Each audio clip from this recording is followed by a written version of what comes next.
কেন করি না জানেন?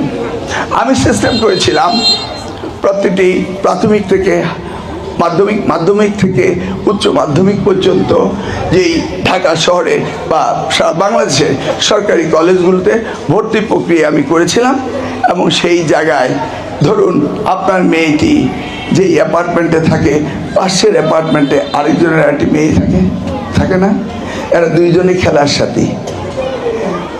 আপনার মেয়েটি ভিকারুন্নিসা ভর্তি হলো আমার তদবিরে, আর ওরটা ভর্তি হতে পারলো না।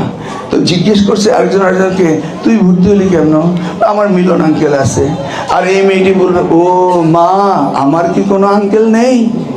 এই যে শিশু মনে স্বজন প্রীতি যে প্রভাব করবে, আমার কাছে সেটা অত্যন্ত দুঃখজনক যে এই শিশু থেকেই আমি এই ভর্তির প্রতিযোগিতায় বলবো ওর আঙ্কেল আছে আর ওর আঙ্কেল নেই। এই অসম প্রতিযোগিতা যেন শিশু থেকে জন্মগ্রহণ না করে, সেই জন্য আমি একটি ছাত্র ছাত্রীকেও ভর্তি করাইনি।